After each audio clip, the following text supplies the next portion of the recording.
Hello, friends, and welcome to your Easter Monday edition of the Kings of Anglia podcast. The sun's shining. I hope you've had a tremendous Easter. You smashed a lot of chocolate and had a very good time in that sun, barbecues, all sorts on offer this weekend. I am Mark Heath. I am your host, and with me, I'm pleased to say, two of my fellow Kings. Let's do a bad news, good news intro, shall we? Bad news, friends. Ipswich Town will now definitely be playing League One football next season. I think we all knew that anyway. Good news. My two favourite Kings are with me today. Don't tell Stu and Mike. You two are definitely my two favourite. They'll never know because they don't listen to anything anyway. Stu doesn't listen to any single bit of thing we ever do, and Mike only listens to podcasts that he's involved with. So they'll never know. Ignorance is bliss. I'm going to start live from COVID jail. Andy Hutch Hogan Warren, you need your pal, the doctor. Stuart Watson, he's not around today because you, my friend, are the first of the five Kings to officially fail the COVID test. How are you? Do we need? Yeah. It was going to get me eventually, and it has. But I'm still here, so that's a plus. I can't believe it's been so long before one of us, particularly you boys who travel length and breadth of the country covering football in packed football grounds, failed the old Rona jab, the old Rona test.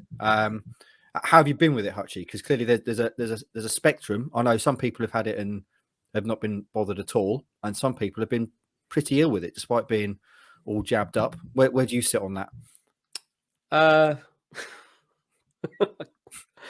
Oh man. No, I'm fine. It's had its moments, but I'm fine. There's nothing to grumble about, really. Excellent. And you are yet to test negative. So at the moment, as it stands, you're a late game time decision for Portman Road tomorrow. LFT brackets on the team sheet must pass before we can do that. Obviously, you can do whatever you want, but morally, shall we say, you probably can't. And my other favourite of the other Kings, the boy Roscoe, he was at Rotherham. How are you, my friend? I'm okay. I'm shocked that I haven't got it yet. I think technically, I probably had it back in March 2020 when it was all going down. I think you might have been the first person in Suffolk to have it, Rossi. Yeah. If we rewind all the way back to when it was all kicking off, you were ill. I think it was pretty much the week of when it first hit these shores, wasn't it? And you were ill, and I regret actually. I kind of peer pressured you into coming into work, suggesting that you all sorts of things and should man up, which is a term that's fading out now, shall we say. You were duly in for the podcast that morning, and you looked dreadful. You were really, really, really ill. So who knows? It wouldn't surprise me at all if you were the first in Suffolk to have COVID. We'll never know. I remember, sorry to interrupt, I remember the Paul Lambert press conference before Bristol Rovers, and I remember coughing, and of course, I was like, oh my God, people probably thinking, has he got it? But yeah, that was a rough period of my life. But thankfully, I've gone through it, and enough of that, I think. A rough period of my life. Excellent. Well, glad you're still with us, Rossi. How many Easter eggs is the count at the moment? I noted on Friday you said you'd already smashed 2 to bits. What we talking now? It's 4 now. I've had another 2. I had 1 yesterday, and I had 1 Saturday when I got back from Rotherham just for a little treat for a little gift from my girlfriend. So I thought, why not eat it? You smashed a whole egg when you got back from Rotherham? Yeah, I've just fancied it. Wow.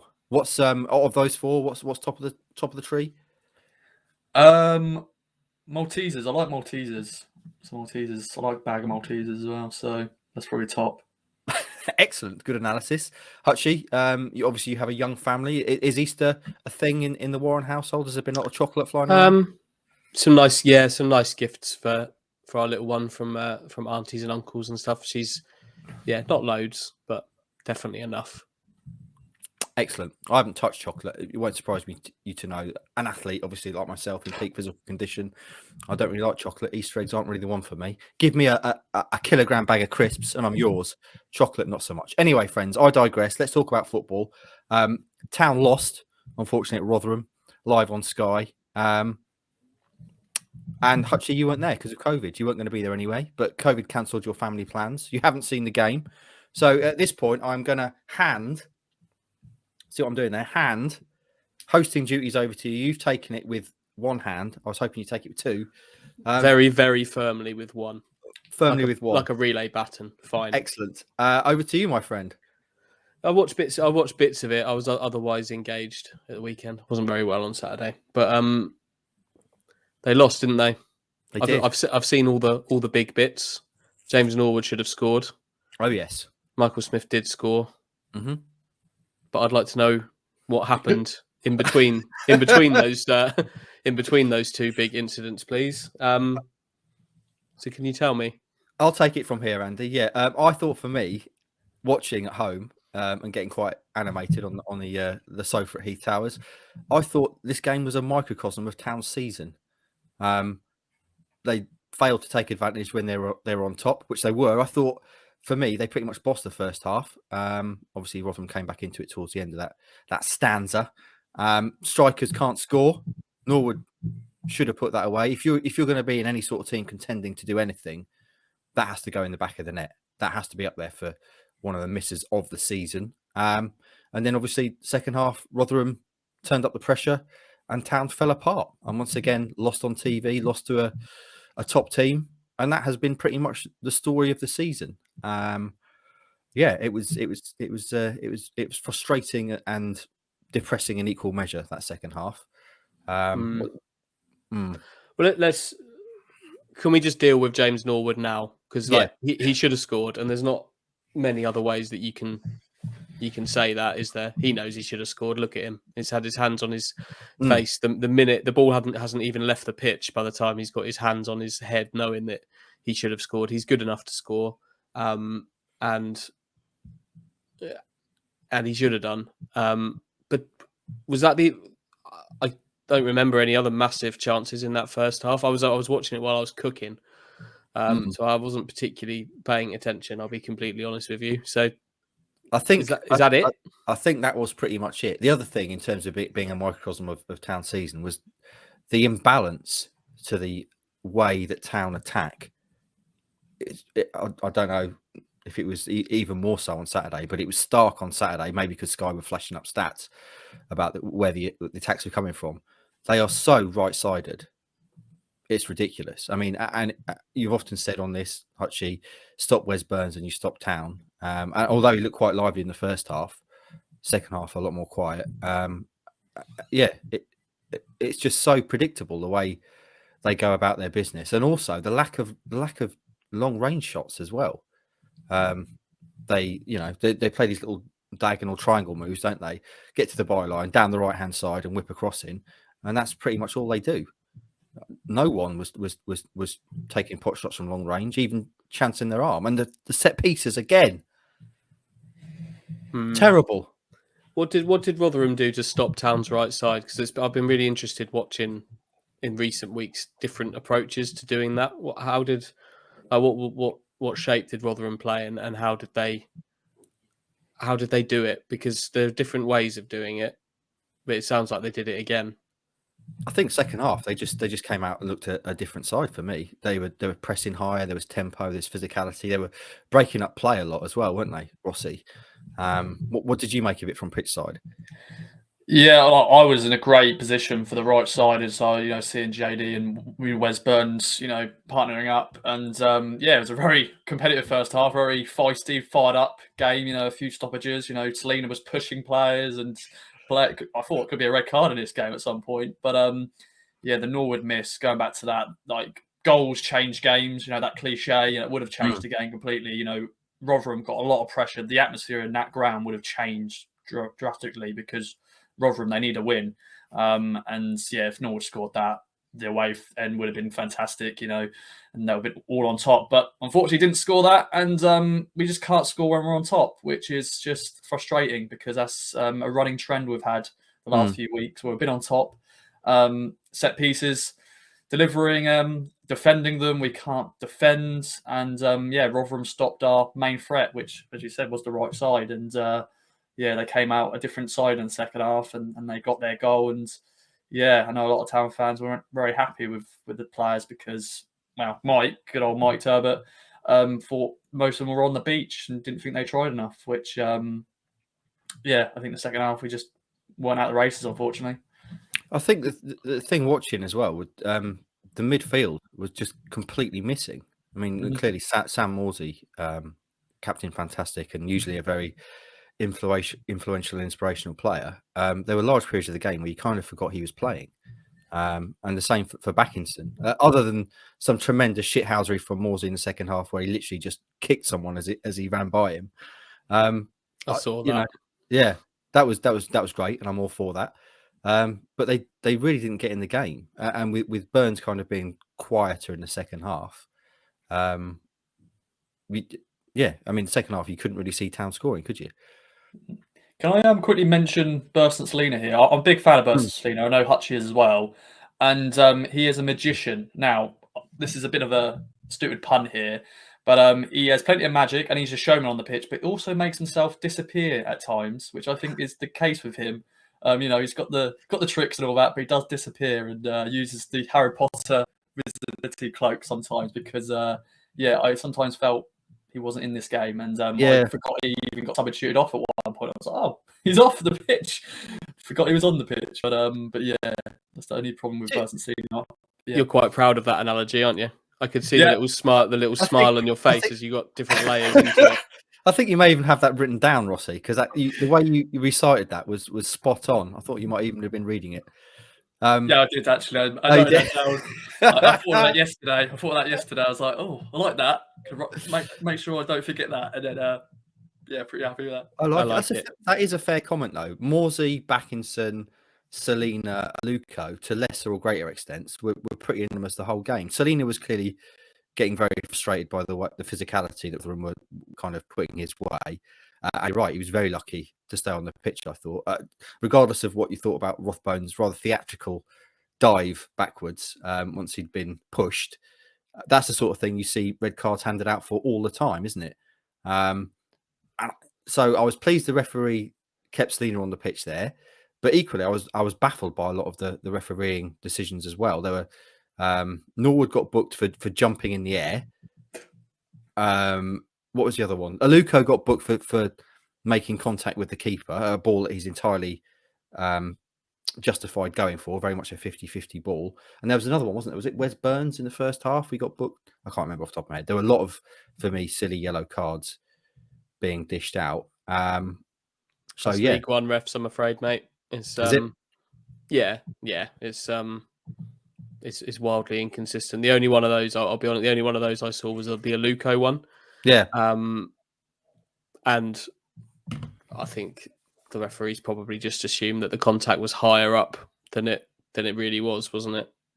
Well, it hit him sort of sternum area. I think on TV they were talking about him being kicked in the neck at one point, which obviously sounds bad. Also, at this point, we should say when we're talking about TV, Sky throwing shade at us, or more accurately, not by name, Stuart Watson, for pointing out that Town's record is so bad on TV. They made a point of saying, well, it's not us. They lost to Barrow on ITV. Well, I think Stu would respond to that by saying that he didn't specify Sky in any way whatsoever. So wind your neck in, Sky Sports. Exactly. Leave our Stu alone. Otherwise, there was obviously one massive positive. Literally, Elkan Baggott. What a debut for this young man. 19 years old, comes in what is a tremendously tough game for him against a side challenging for automatic promotion. Big boots to fill, literally and figuratively. And I thought he was absolutely tremendous. Calm, assured, looked really relaxed on the ball. Got stuck in physically as well. Obviously, Smith, who is a bit of a beast of a striker in League One, he more than matched up to him physically. There were quite a few tussles that he came out on top of. And also, I didn't realise just physically how big Elkan Baggott is. Yeah, he's a big boy. He is massive. 6'4". He's only 19, so maybe still got a bit of growing to do. But I thought he was absolutely tremendous, Ross. Yeah, I thought what a big game for him to make his debut. League debut, of course. Playing against Rotherham, Michael Smith. I know he scored in the end, but 25 goals this season for him. It's a big game, in front of a crowd that's got a lot of pressure on Rotherham as well. And I know his parents were in the crowd as well, so I'm sure they were proud of him. But yeah, he made some great blocks, a lot of good clearances, and to step into that role where We've had Burgess there, who's been really well, really solid. You know, Emerson was playing that role as well before he got injured. But yeah, he is a big boy, and he did himself proud. He's got a big future ahead of him, and I'm sure the 5 million Indonesian fans who were tuning in were pretty proud of him as well. Yeah, there was a big spike, I'm assuming, in Indonesian TV viewing figures for Ipswich Town. I believe I'm right in saying he's the first Indonesian to ever play professional football in England. So that's a massive achievement in itself. Hutchie, I know you're leading the questioning in this part, but can I turn a question back on you? You can. Regards Elkan Baggott. Number one is what we do with him going into the next game, because clearly now he's had a tremendous game. His confidence will be high. Do you consider leaving him in for Wigan? And part two, and probably the more interesting part, is what you do for his development now. Stu mentioned in his excellent Stu Says, 6 a.m. every Sunday, if you're interested, that it's probably going to be a loan to League Two. You can see following the Wolfenden Downs and Darber path for him next season. Is that something you'd agree with? Yeah, let's go with the first one first. Yeah. It's a tough one for Kieran McKenna because in all things being equal, you leave him in, don't you? He's done enough to stay in, but in Cameron Burgess, you've got a player who McKenna's gone out of his way to kind of praise the professionalism that he has shown during such a long time not playing himself. Obviously Edmondson had that position locked down for I think the first 13, 14 games of McKenna, something like that, and he's had to be very, very patient to wait his chance. So I think McKenna's probably natural instinct would be to put Burgess back in again as a senior player who's done everything asked of him during a long time out of the team. But it's a really big decision because I'd be tempted to go with Baggott again because you need to fully evaluate him, which would then connect to your second point. My gut feeling is the same as Stu's, is that he would be better served doing what Corey and Darber's doing this season than likely being, all things being equal, the fifth centre-back at Town next season behind Burgess, Edmondson, Wolfie and Janoy Donasian. But I think a lot of it will depend on what they do with Ndaba. If they bring Ndaba back and they're happy for him to be the fifth centre-back, then Baggott can't be the sixth. He has to go and play. So, but I imagine that's what will happen. And Darber's, I doubt they'll loan Ndaba out again. He's in the final year of his contract. So if you're loaning him out, you're essentially that's probably you saying that he's reached the end. So I think that's probably the most likely thing. Go down the Wolfenden route, the Downs route, and now the Ndaba route. Go away, play 40 games. A good team. He'll have teams that are interested, I'm sure. And then come back for the 2023-24 season, which seems mental to be talking about that season, but we are. I think we often forget as well with this that aside from the football development side of things there, which obviously him going away and playing, being first choice every week would be great. There's also the kind of personal development side of things, isn't there? You know, he's a 19-year-old lad moving away to an area he's maybe not familiar with. I know he's from Colchester, isn't he? I think originally his family. So, or at least that's where they're based now. So for him to move away to a different part of the country and maybe live on his own for the first time, playing regular football in League Two as a man, as a human being, that's going to be good for you as well, isn't it? Well, I think he'll be better prepared than most for that, given everything he does with Indonesia and international football. But I think the big thing is just preparing every week, knowing that you've got a game at the weekend, an important game somewhere. So if they can find a League Two club, you never know.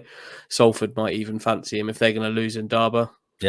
Why can't Baggott just go and slip into the Ndaba role up there? But yeah, I think that's probably what will happen to him now. But I imagine he must have impressed in training over the last few months. He's been training with the first team, so McKenna will be very aware of him, and they'll now treat his development very, very seriously because he's shown he can handle handle it. Although it's only one game, but it feels, I guess, if he's done as well as everyone says he has in this one game against a really good League One team, then you can't really get more kind of promising than that. But yeah, I don't think he needs to be sat around sort of making benches once a month at Ipswich. I think 40 games elsewhere is what he needs. What would you do with Baggett, Rossi? Would you start him tomorrow night? Yeah, why not? I know Burgess has done well, and he's had to bide his time to get a start. But yeah, he got sent off for a very staffed challenge. So maybe he just gets another little telling off. We'll wait until the next game. But yeah, give Baggett his Portman Road League debut. I know he's made his debut in the Pat John's Trophy or whatever at Portman Road. But yeah, start him. Give him back-to-back games. See how he gets on against another Wigan top of the league. They could possibly win the league, possibly. No, because they lost. They bottled it against Cambridge. We've got something in common with Wigan. We both lost against Cambridge at home. So yeah, why not? Go on, Baggett. Second game. It's a tough one. It is a tough one, though, isn't it? Because I don't think McKenna will want to punish Burgess. But this is where you earn your corner as a manager, I guess, aren't you? This is man management in action.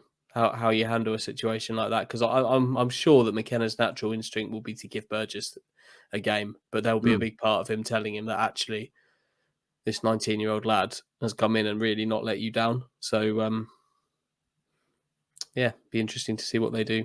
I wonder how the Baggett shirt is selling in the club shop. I'd imagine there's quite a few online orders coming in from Indonesia, perhaps. I wonder if we can find out. Though his squad number isn't great, is that? Actually, it's only what's available. Well, I'm sure the Indonesian fans aren't bothered by that. Exactly. They could make an absolute killing on the shipping if they've priced it correctly. They can make a fortune on the shipping costs, which would be good for the coffers. Absolutely. Hutchie, I know you're leading this bit, but would you allow me to indulge further with another bit of praise for a centre half, Luke Wolfenden? I thought had a tremendous game, and also the only highlight of the second half was that, quite frankly, ridiculous run that he went on. I don't know if you've seen this, Hutchie.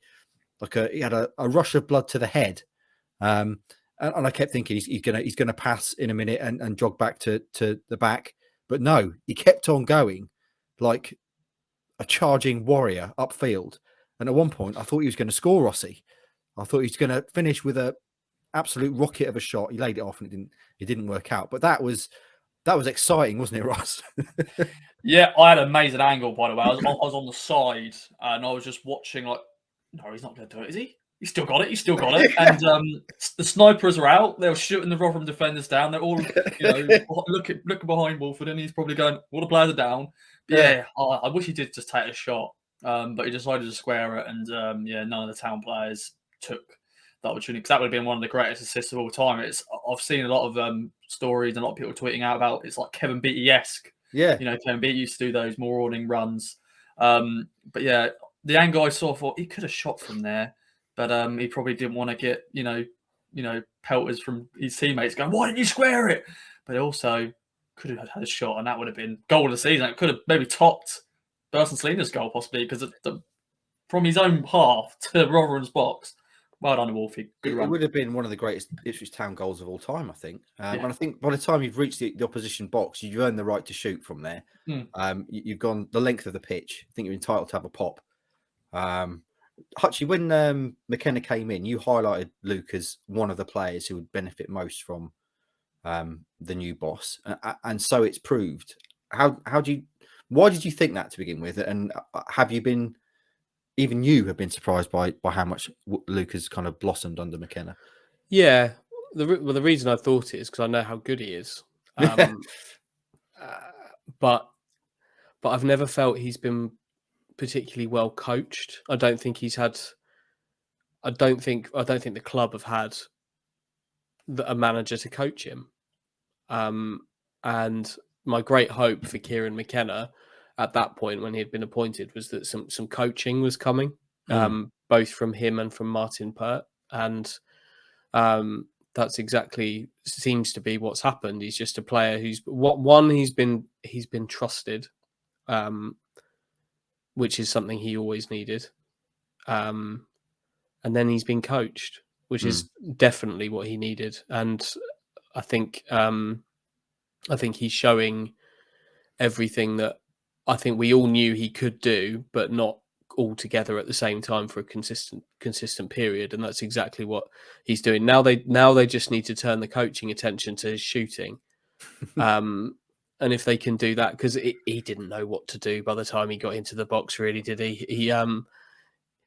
You could see the little look from him at the end where he was kind of like, and then I think did he end up on the floor at the end of the run, and he kind of looked up, and I don't know who he was looking at on the camera, but he was just like, well, what am I meant to do? I'm a centre back. But yeah, that was really, really good to watch on the highlights. Reminded me of Titus Bramble and the goal that he scored against Sunderland in 2000, but Luke had the ball for the entirety of that, more so than Bramble did. A lot more of Bramble's goal was covered kind of just running, but he some shooting boots, and that would have been spectacular. On the shooting boots generally, actually, why don't Town have more attempts from outside the area? I think we saw there was one earlier in the first half. I'm not sure if it was meant to be a cross or a shot. Wes Burns blasted it high, wide, and not very handsome. But again, I think Mike brought it up on game day a couple of weeks ago. We go back to this habit of Town trying to score the same goal again and again. You just don't see players having shots from range, Hutchie. At least not as many as you would normally expect to see. That's probably why, though, because so much of it's channeled down the right side, isn't it? They're not in the positions to do it. I don't know. They've got players that can score. Obviously, we know Selena can score from outside the box. Connor Chaplin scored some nice goals from the edge of the box. But I don't know. It's they don't often find. There aren't too many times where you find players in positions to shoot, and you suddenly think, well, why didn't you have a pop? It's probably the positional side of things. Morsey gets in a few where I kind of think you could really have a bit of a go there, but I guess so much of it gets funneled down the right side. But by the time you're there, it's not about shooting from the box by the time you've made it into that position, really. But they need to find new ways of scoring goals, don't they? If they're gonna improve on this. Have you got anything else to tell me? Oh sweet scouts. Can I? One other thing that I was slightly disappointed by and interested by was the amount of Rotherham fans who turned up dressed as seats to mark their side being right in the automatic promotion hunt. The attendance, what was it, 9,000 plus, and more than 1,000 of that was Ipswich Town fans. For me, very disappointing that you can't. I know it was a game on TV and it was Saturday lunchtime, but very disappointing that you can't fill the stadium when you are at the thick end of the season chasing automatic promotion. Ross, what was it like atmosphere-wise, Ross? They have a bit of a show actually before the game. There was a lot of music going on, and of course, Sky, they probably added that a little bit more. They had drums and flags and stuff. Like the capacity of the New York Stadium is 12,000, so somewhat nearly sold out. But yeah, 1,000 Town fans, over 1,000 Town fans travelling for a dead rubber for us. But yeah, the atmosphere wasn't that great. I think it was a bit cagey because, of course, Rotherham were like, we need to win this game. If we don't, then, automatics could be out of their reach. But yeah, the second half, they got sort of to their side where they were like, we need to score here, we need to score. And when they did score, then the atmosphere goes up. Definitely when when you go up 1-0 up at home, of course, you're going to be on top of your team again and stuff like that. But yeah, it's a weird thing. I think Rotherham, they're a weird team because they're so used to being in the top half of League One, and then they get to the Championship, and they go on that roller coaster ride where they try to stay up, but then they go down. So I'm sure a lot of their fans are just getting annoyed now. They just want to be cemented in one league. But yeah, we shall see. But yeah, I do like the stadium though. I like the stadium. I didn't have a sausage roll though, which bit of a yeah. Good job you had that Easter egg when you got home then, eh? Yeah, that as well. That kind of attendance is pretty standard for Rotherham, though. I think it's just a reminder of one, how big a support base Ipswich have, and two, what kind of other clubs are kind of dealing with in these big sort of areas of congested towns and cities. Like Sheffield's not very far from Rotherham, obviously, with two huge clubs there. That's where Rotherham are at, I think. That's why they built a brand new stadium that had a capacity of 12 and a bit thousand. It's knowing their limits, I guess. Know your limitations. Know oneself, as Mahatma Gandhi told us. Secret to life. Can we also give a shout out as well before we finish this bit, Hutchie, to the Cook brothers, Roscoe, who you had on game day afterwards. It was a big birthday weekender for them, wasn't it? And they got in contact with us, asking if they could appear, shall we say, and they did. So looked like they'd been having a good time despite the result. Yeah, I think they had a long weekend of celebrations. I think it was Steve's birthday. I think it's his 50th birthday, and I took a picture of just 3 random blokes in the stadium at first. I didn't know that was them. I just took a picture of the crowd, and when they approached me at full time outside the away end, I was like, "Oh my god!" I took a picture of you guys, so it worked perfectly. They had a nice little picture. But big shout out to the Cook brothers. No relation to you know who, Paul Cook. But I'm sure they had a great time despite the result. And I'm sure brothers just going to the football, having a few beers, and just enjoying the sunshine because it was a lovely day in South Yorkshire.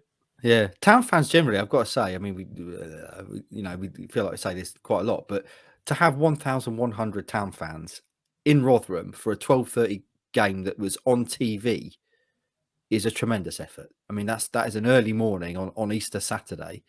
I think you boys left, what was it, 7 a.m. Did you leave, Rossi? Yeah. Just tremendous. The support has been far more than the team maybe deserves, given their recent performances. I mean, I say recent, over the last few years. Absolutely tremendous. What was while we're on the subject of travelling, Rossi, what was the dynamic like with Mr. Bacon in the car instead of old COVID Colin up there?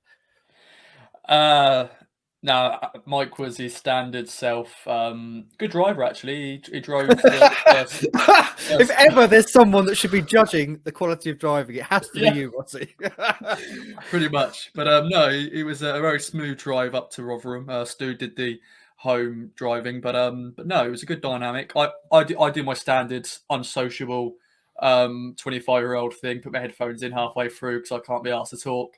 But Stu and Mike were talking about adult stuff. I was just like the kid in the back trying to behave.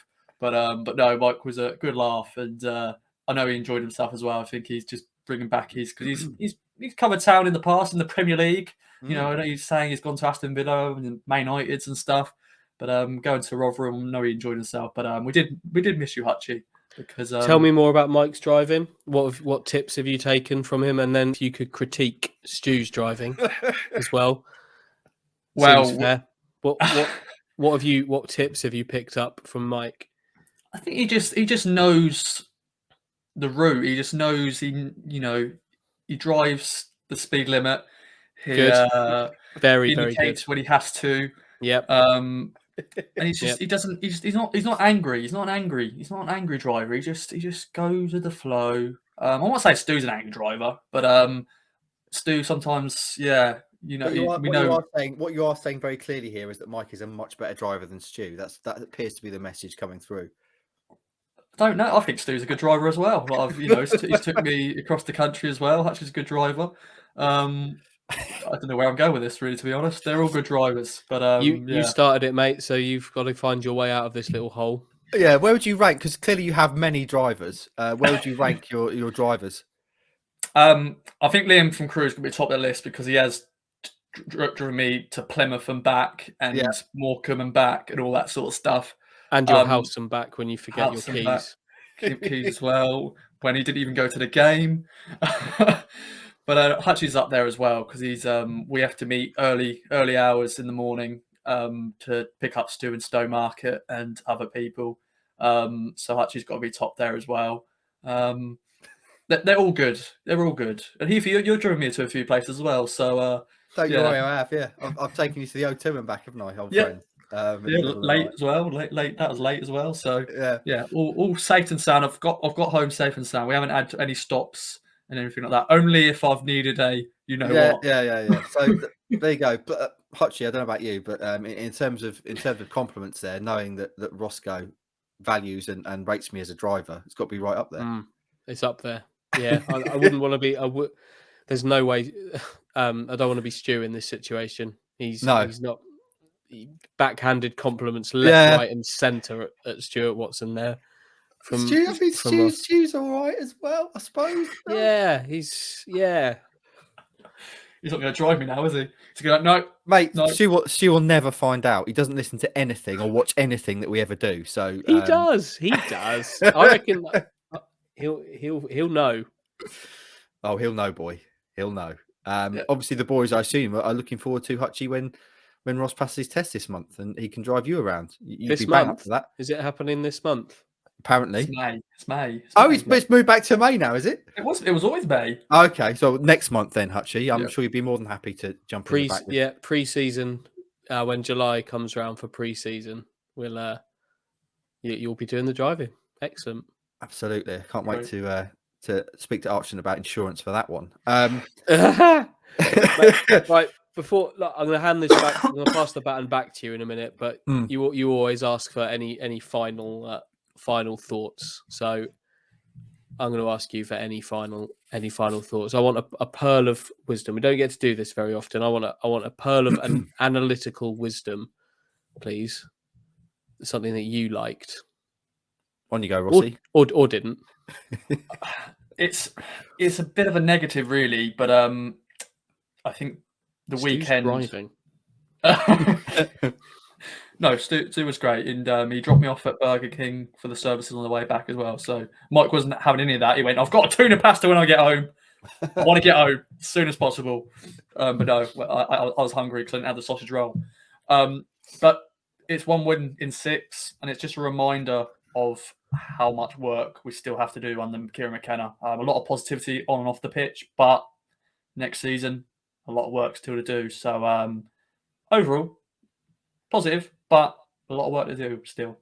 I would agree with that, Rossi. It was a bit of a kind of stark reminder. I know we've talked before about Rotherham kind of bossing town whenever they played them recently, and it wasn't quite to the extent of earlier in the season, was it? But the town still are quite a long way away, I think, from being a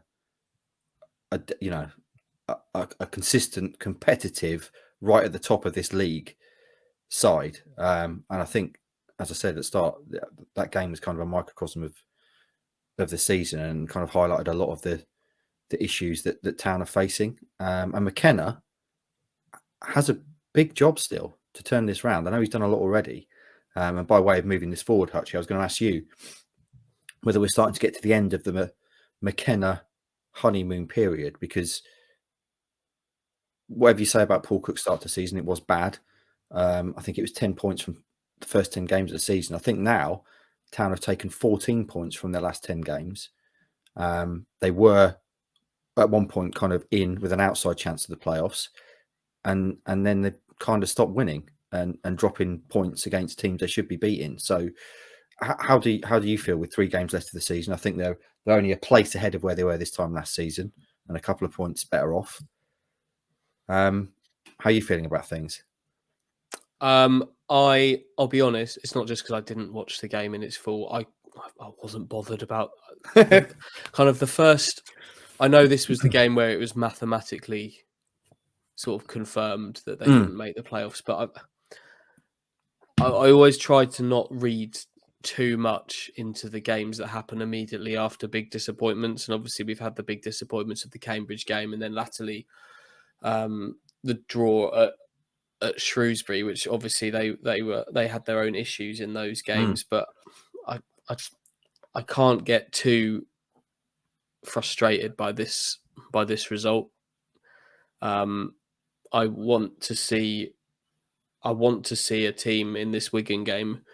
I want to see a team that's bang at it and trying to show how good they are, because they need to finish this season with some a bit of a wag in the tail to just to remind people the force that they can be. But I'm not at a point where I've decided I want to like heavily dig into Kieran McKenna and like find his deficiencies and his team's deficiencies. I've seen enough from him, both as a manager and as a coach, and the same from the club's ownership to feel very comfortable with the hands that are on the tiller going into the summer. There's going to be change. It's not going to be drastic, but I think it's needed. I think there'll be a tweaking of what's there, but I feel comfortable with the people that are there to do that. Heading into next season. It's very disappointing that this one's come to an end quite so early. But that hasn't really changed how I feel about the people that are going to be leading from the front on this, and that goes for several positions within the team as well. We've got plenty of time to talk about, and I'm sure we will, about what needs to change and what could change. But I'm very comfortable with large parts of that football team as well. Just need to sort some of the others. I think Morsey said it really well, didn't he? So close, but still so far away. And again, it does kind of feel like by no means am I going to have a pop at Kieran McKenna. That wasn't what I was looking for there. And clearly, there's loads of positive stuff, overwhelmingly around the club and the direction of travel and that kind of stuff. But I do wonder sometimes if, and I'm guilty of this probably more so than anyone, if we're kind of overlooking still how much there is left to turn around. Or maybe I'm being overly reactive. Am I being knee jerk, Hutchie? Do you think Town are closer than I'm making out? I think they've got a lot of the pieces. I don't think we've ever thought they were like one move away. They talk about that in American sports, and they being like this team's one move, one trade away from being a big dog. I don't think we've ever thought it was quite the case there. I just think that they've got the people kind of at the helm of it, and enough of the pieces. Considering the way that they came back for pre-season last summer with, what was it, like 9 players training with the first team. Like it's gonna be a very different start to the summer this time around, isn't it? I think you're going to come back not only with a squad in place, you're going to come back with 2/3 maybe of a starting 11 potentially in place, which is something to feel confident about. I just feel happy with the people that are in charge and the people that are leading it and the direction that it's going. And I think they're resourced enough to go and strengthen the positions that they need. And I always think is a positive when you know what needs to change. I think for so long under Paul Lambert, particularly in some of his teams, we talked about how many positions and Paul Cook obviously thought exactly the same. Like, how many positions were we talking about needing to be upgraded or changed? Or, well, I'm not. Yeah, the defense is okay, but that, we could get a bit more out of that. And midfield needs a bit of something. They've got no width. Not sure about the strikers either. Goalkeepers are very average. It's very different. I think it's going to feel quite different this summer. I think it's quality, adding some quality, and then letting the manager coach it. Yeah. How are you feeling about it? I've got Roscoe. I've got to let Benson. Oh, he's got out. Sorry, Benson trapped himself in the room and was getting to the point where I was worried he was going to start attacking the door.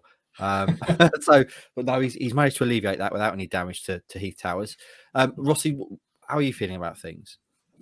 I'm positive. I'm looking forward to next season. I think this will probably be the first summer that everything's in place because it's the first full transfer window for Kieran McKenna, the first full where we've had our scouts out probably looking for players. The ownership have now got themselves firmly in the ground at Ipswich Town, so it should be exciting. But there's also a bit of worry behind it as well. You've got to be, as a Town fan, there's hope that kills you and all that sort of stuff. And the recent results haven't been great. 1 win and 6. It's not great, but I think it's just how the season was always going to end, unfortunately. I think, but hopefully we've got the final 3 games now where we can end with positives. Wigan will be a tough game on Tuesday. Crew already down, so that's a game where I want us to maybe hammer them, get that hammering under Kieran McKenna, get 4 goals, something like that. And then Charlton, final home game of the season, hopefully leave Town fans leaving that stadium happy in the sunshine, and look forward to next season. Hopefully another roller coaster ride, and hopefully we won't be falling off this time. Hopefully we'll stay on it throughout the whole season. 4th attempt at going up from League One. Yeah, I hope people don't think I was being negative there. There's a danger, and I think it's natural as a football fan. You go into the summer and you think, particularly Ipswich Town in League One, next season is the one. We'll sweep everyone aside next season. And hopefully they will, but I do think there's still a fair bit of work for McKenna to do before that happens. More so, mate, is the strength of the league. It's not just about Ipswich. There's going to be, I think it looks to me like it's going to be Peterborough, Barnsley, and Derby coming down. Peterborough in particular would be one that I would expect to be right up there. Wigan are going to go up, I think. One of Rotherham or Wigan, MK Dons are going to have to do it in the playoffs, and that's still going to leave like Oxford, Portsmouth, Sunderland, Sheffield Wednesday, the Plymouth. The majority of them are all still going to be in this league, and Ipswich are going to have to make some improvements. But from a purely Ipswich point of view, I say it again, I feel like the right people are at the helm to give it a much better fist, because let's be honest, the 3 attempts they've had at promotion from League One, not even close. No, not even close. So the next step actually for Ipswich is to make just to really be in it. Just to ever be in with a real chance of getting promoted would be big progress for Ipswich at this point. So I think it's obviously very early to be discussing this, but if we're talking about like leaps to automatic promotion and and winning the league, that's a massive jump. Massive jump. More at this point, I feel confident that they will produce a team that is going to be competitive and right in the mix for promotion. What that actually means, I don't know, but that's what I feel. I feel like they've got the people to take the step to be right in it. I bloody hope so, because the fans deserve it. Roscoe, you got your hand up? Yeah, sorry, I don't like to interrupt, but we've got to make a rule, by the way. This is to everybody out there listening, and yourself, Heath, you in particular. No HMS Pistol League, no 100 points, 100 goals. We cannot say that, because this is our 4th season in League One, all right? We've now established in League One, unfortunately, and we can only ever say that if we are where we are right now in April. Not many games to go, and we are in the top 6, and we are like, here we go.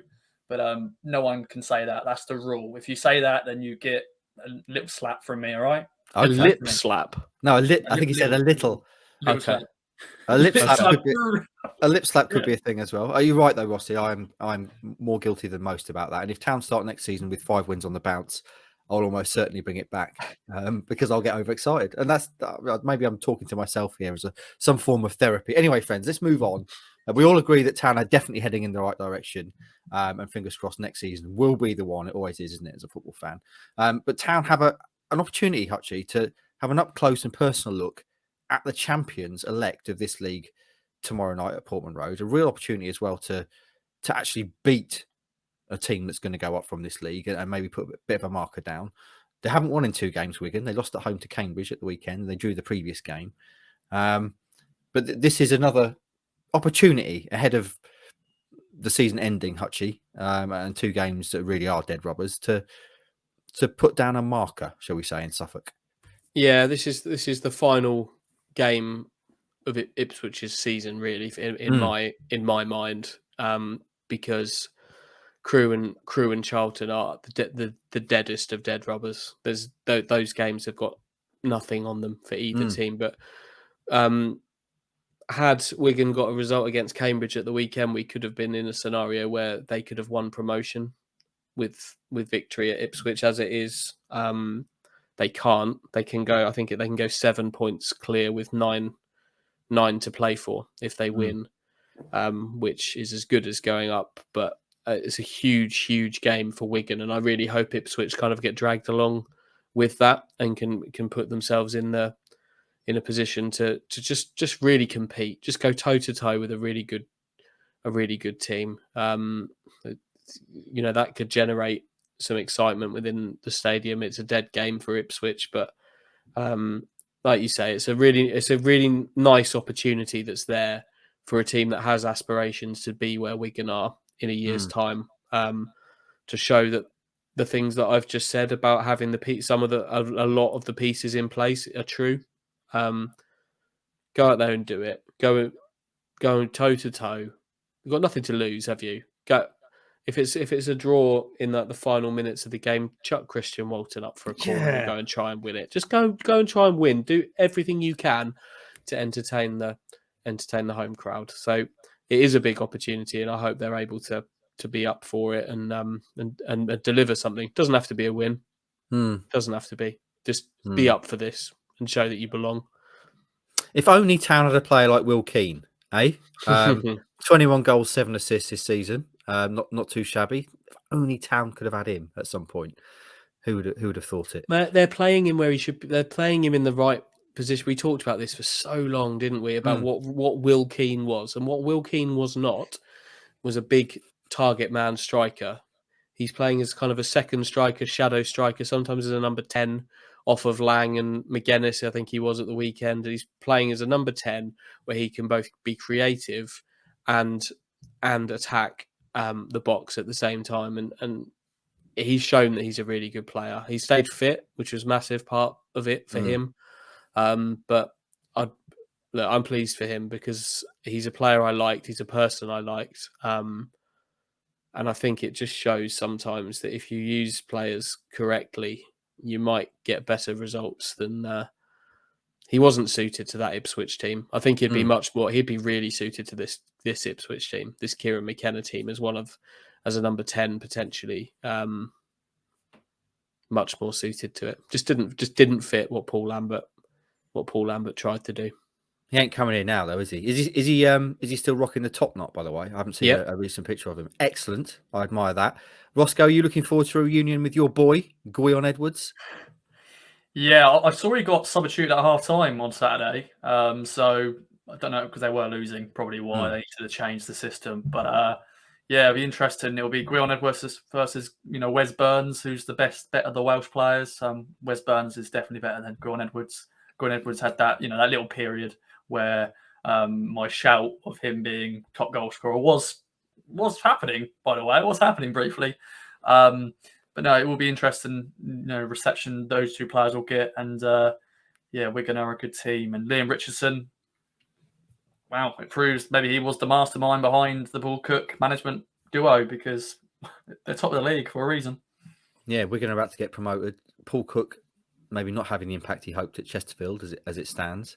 Hutchie, what we've talked already about the Baggett thing, and I guess that's going to be the main talking point going into the game. Is there anything else you do with the team? We've got the same old kind of striker conundrum. Norwood started the last 4, missed a gilt-edged opportunity, fluffed his lines, as we say in journalism, with that miss at the weekend, proved very important. And then I guess you've got the usual chat about the two behind him as well, then Aluko and Selina or Chaplin.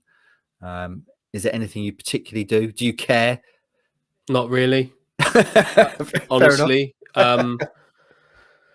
No, I don't. Who knows which of the two 10s will start? I don't know. Could be any combination of that. Doesn't sound like either of them did particularly much to further their cause at the weekend. Said for weeks that I'd be playing Bonn ahead of Norwood, but that hasn't happened. But I wouldn't be reactionary and just drop James Norwood for missing that chance. If Kieran McKenna has seen something in James Norwood and wants to keep looking at him to make a contract decision, then you keep going with him because I think he'll score the next one of those chances that comes his way. He's that kind of player. So I'll be honest, as beyond the Baggett decision, I just want the players that are on the pitch just to really go for it and try and deliver something for what will surely be a big crowd. I'm just so disappointed that these two games have ended up being what they are because when we looked at even back in June when the fixtures came out, and subsequently when McKenna took over, you look at an Easter double header of Rotherham and Wigan as just being, wow, that could be a really special few days. Ipswich in the hunt, big crowds.